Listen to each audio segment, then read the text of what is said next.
Hi, I'm Ronnie Wiley, and this is another edition of On the Spot. To my left this is your third time being on the show. Yes. That's a world record. Marla Steele, how are you? I'm good. Great. Thank you for having me.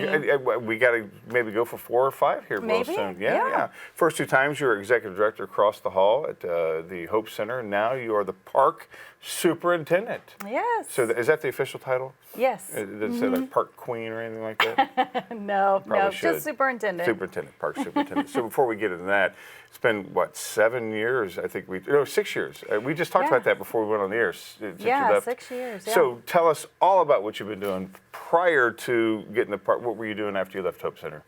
Well, I left Hope Center in 2017, and we did foster care for about 7 years. My family, we were foster parents, and so I stayed home for a little bit. We had an infant and some other children in our home, and then I went to work for a friend that we went to college with, my husband and I, and we actually both went to work with him together. And he runs a Christian chiropractic company, and he franchises his company out. Oh, wow. And so I was the branding and marketing. So I was the branding and marketing and media buyer for his company. Yeah. And is he still in business? He is, yes. Wow. My husband still works for him. Wow, wow. That's a neat concept, a Christian. So what does he do? I mean, I'm interested in that. What are they? I feel like I need to adjust it. Well, it's based in Tennessee, and they just build chiropractic companies, offices all over, and they share the Word of God in their offices. Good. So that's awesome. That's awesome. So you did that for how long? Kind of off and on through the years, and this last time it was about 2.5 years straight that I worked. And you were able to work from home? I worked from home. We traveled a lot. Yes. Yeah. Well, that's awesome. You have the flexibility to stay at home, travel, and so you left there. What got you to like? Okay, I really need to probably do something local.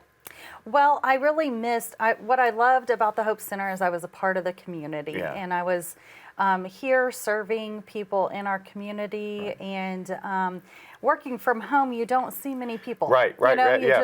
So especially when you're a media buyer and branding manager, everything's on the computer. And you can be in your pajamas. Right. Yeah. I miss. Yeah.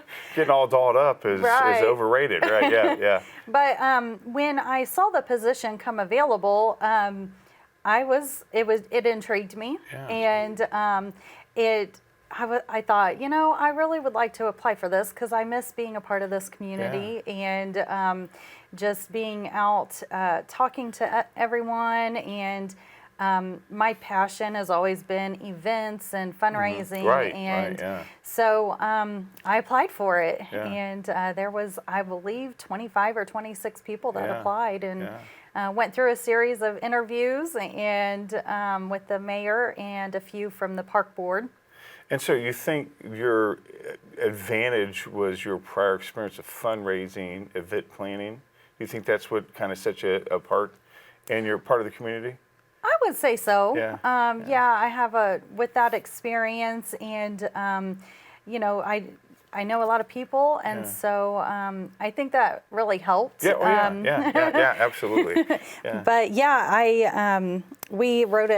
we had to give a program as part of our interview, and I was so excited when he called me up and asked if the candidates could write a program, and I think that also helped. Right up your alley. Because I'm sure you did a lot of that stuff with the Hope Center. You had to plan events, plan programs.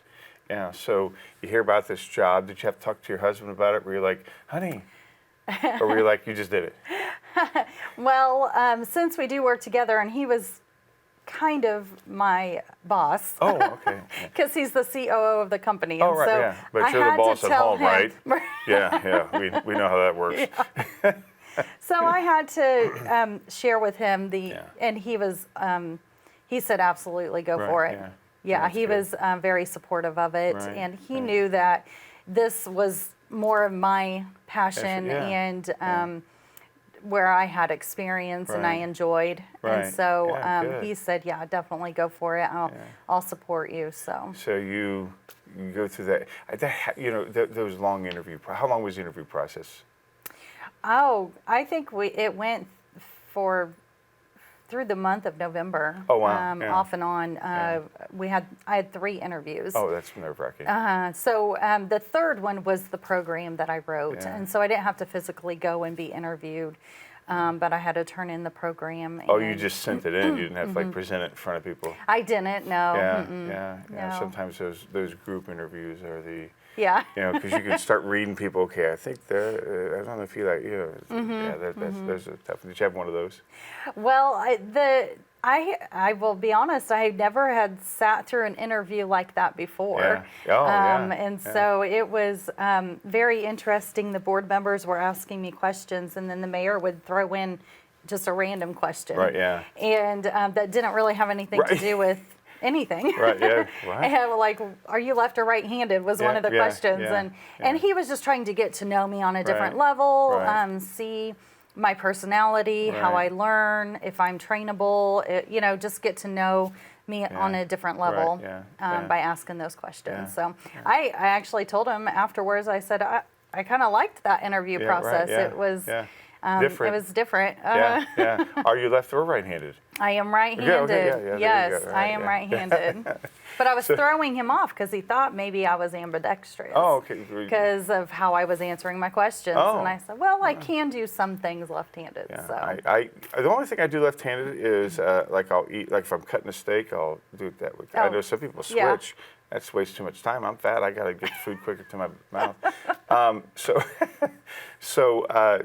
park position, definitely a lot different than what you did with the.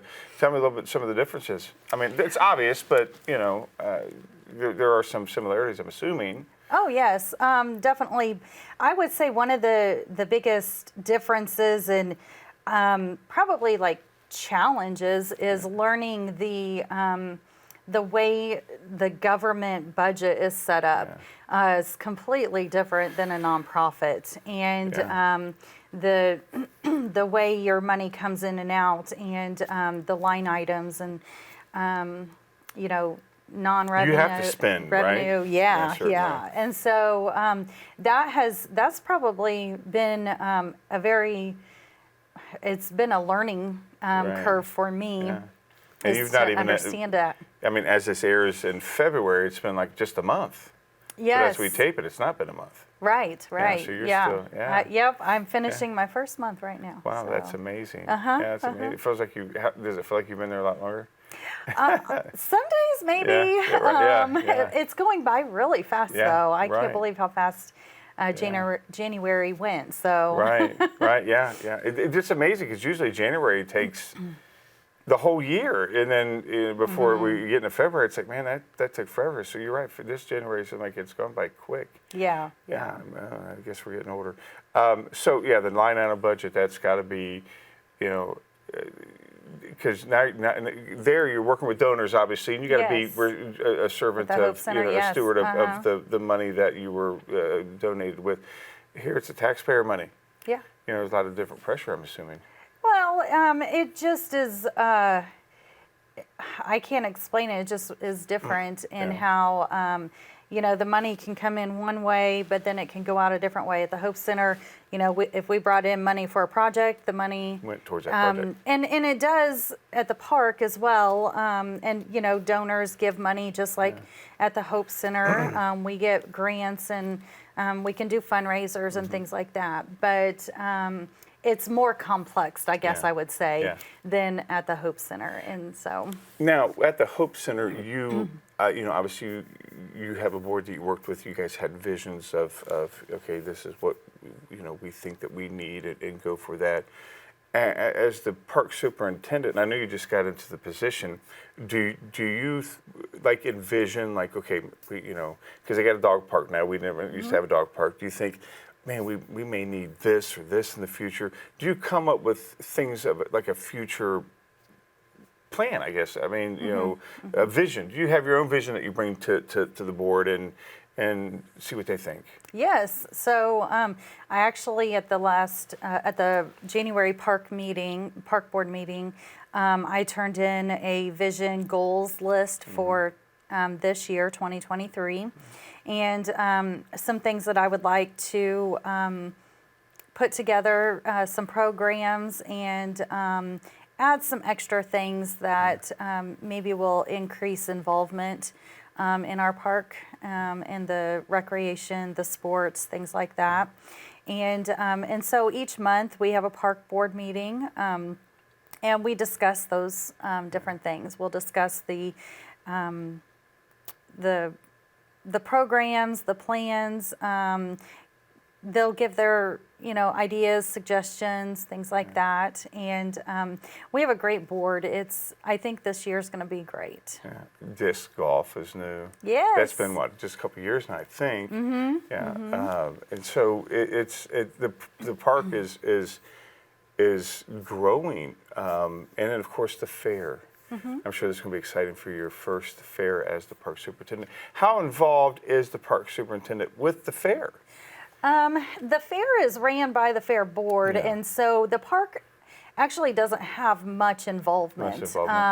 We do supply some of our maintenance guys. They will work during the day to help keep the trash picked up and the restrooms cleaned up and things like that during the day. But as far as the operations of the fair, that's all done by the fair board, and so we don't have much involvement. But I'll be there. Yeah, you'll be there, of course. Yeah, I'll be there for the food. Yes, can't miss out. So it's not a stressful time for you.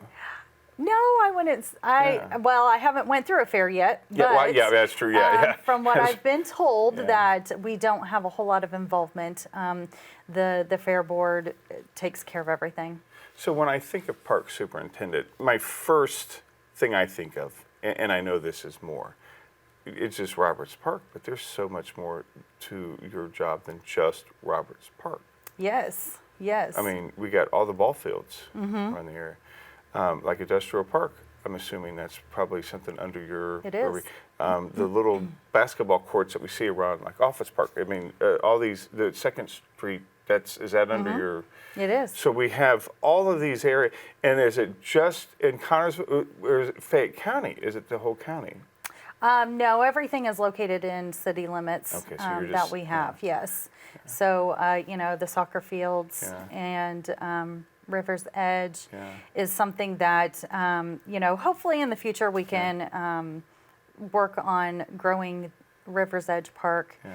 And then we have the ball fields and Office Park and 2nd Street Park will be finished this year. So we're excited about that. Yeah. And so when you talk about now, the what's going on in the city parking lot where the market thing, that's not you. That's not. Okay. No. Yeah. No. So this is just a recreational thing. That's what the recreational park. So you don't have Smalley's is not in city limits, is it? It is part of ours. Yes. You take care of that too? We do. Oh wow. Okay, yeah. Wow. It is closed this year because they're having to drain that ponding and everything that they're doing. The street department's taking care of all Amazing that. How they do that. Mm-hmm. And it's like, how do you drain a pond? But apparently and they put the water back in. Yeah. It's amazing how that stuff works. So you have a vision, you have, again, so much to do. You have employees that you work, that you supervise too. You have, and you work with kids that, with the pool. This is going to be your first season as park superintendent with the pool. Last year, of course, the pool opened late. This year you want to open early, obviously. And so, what do you start hiring now? When do you start hiring for the So the we pool? are actually opening applications up for February. February 1st is. So now. Yep, and so we're hiring for lifeguards. Our goal is to have at least 20 lifeguards. Oh wow! Yeah. Because they will rotate hours and shifts and things like that, and so we want to make sure we have enough to cover every shift that we have. And then we're going to hire, we have concession stands, and everything at the pool. And so, yes, we're in the process of hiring, and we will also be doing the lifeguard certification. So if the lifeguards are not certified, we're gonna get them certified, and if they want to work for us. And so we're gonna do that. And then the pool is set to open Memorial Day weekend.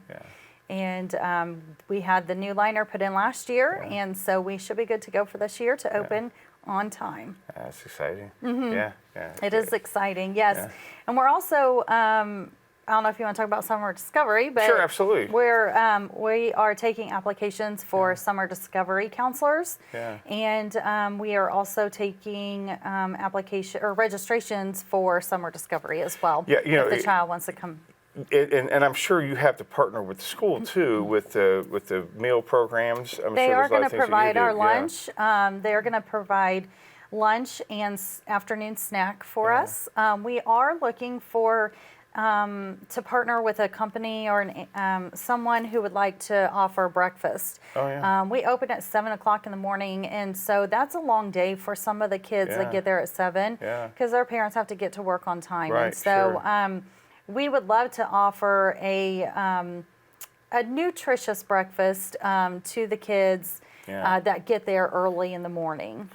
And where do they meet at Summer Discovery? Is it the Miller Building? It is at the Miller Building in the gym. They will be dropped off at the gym. And then we have 2 returning directors from last year, Scott Caldwell and Ben Mays. And they're going to be our directors again this year. We are looking for a female director. That will be helpful for the girls that attend the camp. And so we're currently looking for a female director. And we have Scott and Ben, they have lots of activities planned for this summer. I think it's going to be a great summer. They did great last year, I've been told, and they are so excited to come back this year. And they're going to expand off of what they did last year and add some extra things this summer that I think the kids are going to have fun doing and participate in. They're going to have themed weeks and maybe take some field trips and such. So I think it's going to be a great summer for them. And what's the cost for the Summer Discovery? It is $15 per child. There is a $10 registration fee. If a family has more children attending, so the first child would be 15, and I believe the second child is 13. And so, but there is a registration fee of $10 per child. Okay. So and that's for the whole season. That the $15 is per day that they attend. Okay, per day. But they don't have to pay if they're not there. Right. Okay. But it is per day. Per day. Yes. Okay. And that's still they get fed. Yes. And they get entertained. And they have a great educated summer experience. They stay active.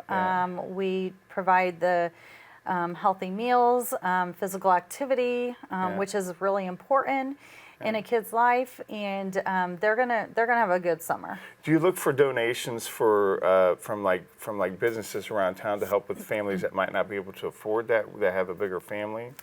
Yes, donations of any kind. If they want to help a family, we will definitely make sure that happens. We would appreciate that.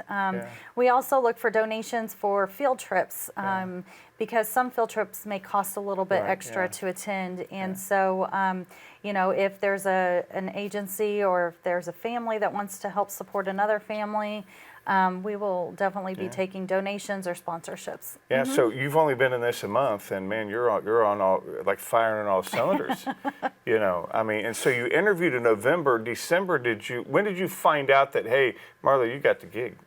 I found out it was probably the second week in December. I found out, and then I started January 3rd. Yeah, so Christmas was a nice Christmas. Yeah. So they call you. Who called you? Chad or? Yeah, the mayor. Yeah, the mayor. So you're like, hey, we got some good news for you. Yeah.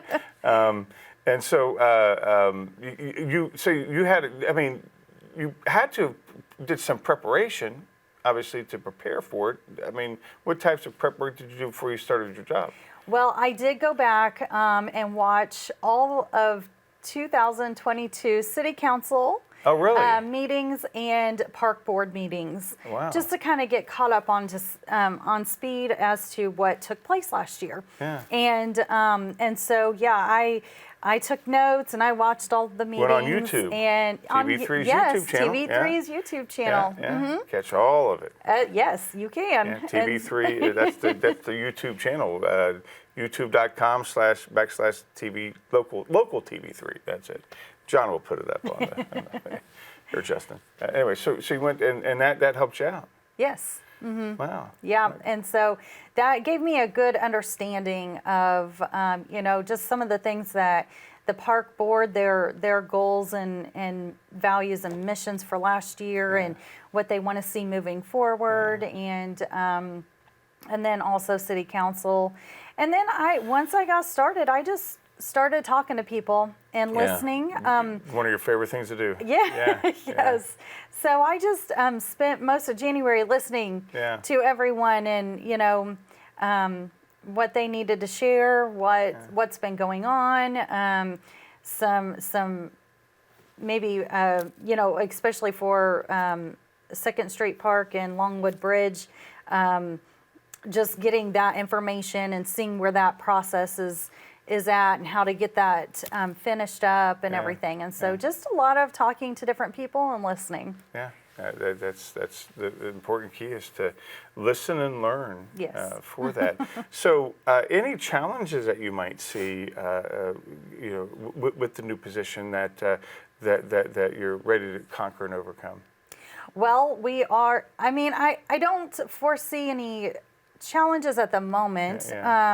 I know with any job, challenges will come. But some things that we definitely want to make sure get accomplished quickly, as quick as we can, is the construction of Longwood Bridge. Hopefully by spring we will be finishing up that project, and then 2nd Street Park. That is something. That in October? Or? We don't have an official date of completion, but we will be starting that work. The groundwork will start in May. In May, okay. And so as long as the weather is nice for us, they'll be able to get that done pretty quickly and completed quickly. Oh, wow. Good, so good. Those are some things, not necessarily challenges, but those are some things that we want to see accomplished soon. And Longwood Bridge, that's you see it tore down to the bones. Yes. That's to the bones, and so it's like a complete rebuild basically, and it's just to see it redone would be very nice, because to see it in that decay was getting kind of sad. It was, nice and it was pretty dangerous. I've been told to even put any weight or pressure on the bridge, but it is. It's fascinating to see what the bridge currently looks like, and also just the construction work that's being done by the two gentlemen that are working on it right now. It's just two? Mm-hmm. Oh, wow. A lot of times it's just been one. I think they kind of trade off, but they're not from here, and so they are spending. The one gentleman, he has been here. Well, I can't say when he originally got here, but he has been here by himself working and away from his family. So we appreciate the hours and work that he's putting in, because he's spending many months away from his wife and his family, and he's from a different state, and so. Wow, well, that's amazing. I can't even build a Lincoln log, I can imagine doing something like that by yourself. Yes. With somebody, wow, that's. I thought there was a crew. He does currently have some help right now. But a lot of it is just, and I don't know the technical terms for any of it, but the way they have to cut the grooves in the beams, is just a lot of hands-on, detailed work that's being done, and it's just amazing. Yeah, patience too, I'd imagine. Yes. that I just don't have. So you, lots of, this is, you hit the ground running with this job. I kind of had to with the program, with some of the things that hadn't been completed yet. Yeah. You got to make Yeah. sure that they get done. So Yeah. I Yeah, did right, have yeah. to hit the ground running. Yeah, it wasn't. There was no. It was baptism by fire. Here you go with that. So, I mean, this first month, as you're now in your second month, are things starting to a little slow down, or are you still kind of, Well, I kind of feel like I'm running at fast pace Yeah. because there's not really a calm time frame, Right. and so the first month was just getting acclimated Yeah. to the position and learning all the programs and things that were in works that need to be Yeah. completed, and now we're moving into soccer signups and Yeah. hiring for summer discovery in the pool and putting on a couple. There's an event coming up in April that we're going to be putting on with and I knew I was going to forget, Prevent Child Abuse a Month. Yeah. So we are partnering with the agencies that are a part of that group and hosting an event at the park. And so, there's no time to sit back and relax. Yeah. There's No. always something Yeah. going on. Yeah, because then you got Easter coming up in April too, as well, with the hunts. So, obviously, bottomly, Mike Yeah. was a former park superintendent. Have you bent his ear yet? I have. I've ran into him a few times, and he shared some things with Yeah. me. Good, So good. yeah. We Lots of support. yeah. Oh, definitely. Yeah. Everybody has just been Yeah. wonderful Yeah. and very supportive. And I've been Rosemary's ear a lot at the clerk's Oh, yeah, office, yeah. and Diana Wright at the mayor's office. So they've all been wonderful and very helpful to just be there to support me and help me and answer my questions that I have. Yeah, because I'm sure the job is not a typical 9 to 5 or an 8 to 4. It's It's Yeah. just the majority of it's through Yeah. the week, Monday Right, through yeah. Friday, but Right. you've always got to be there if Yeah. something else arises. Right. Yeah. So. Yeah. That's true. That's absolutely true. So I was there last night for the men's league. Yeah. Just they're seeing it, and just the magnitude of your department is it just we don't really realize how much you do. Again, Yeah. I focus on Roberts Park, but there is so much. How many employees is under your umbrella? Well, I haven't counted everyone up, but there is a lot. Now we have our main crew. Yeah. We have that works year round with Yeah. us through maintenance, and then we have Pete Schoenfeld. He's our maintenance director, and he has a group of guys Yeah, under Schoenfeld him. was there last night. And then Reference. we have Dennis Ellis. He's the athletic director, and Kate. She's our secretary, and she's doing a great job. Yeah. She is right there to help, and she's doing a great job. And then we have all of our summer. We have Summer Discovery. Yeah. That's going to be a large group of people that's going to be working with Summer Discovery. And then the pool, and then our maintenance crew for seasonal work of mowing and all of that. Oh yeah, and Christmas so lights. we have a lot of employees because there is a lot that needs done. Yeah. And a lot of people, like you said, a lot of people just focus on Roberts Park, but it's not just right. Roberts Park. You get the Little League ball fields. Everything, yeah. Yeah, yeah. Soccer, there's a lot of mowing that has to be done through the summertime and upkeep and all of that. Wow. So we stay very busy. Where can somebody get a hold of you at? They can call the Miller Building. They can call there and talk to Kate. They can email me at parkdirector@connorsvillein.gov. And so I'm easy to get a hold of. Yeah, Marla, it's been great. Fast 30 minutes. It was very Your fast. third time you got the record. Yes. So we'll have to, get you on here sometime again soon to promote something for the park. Great to have you on the show. God bless you, and we'll see you Thank next you. month on The Spot.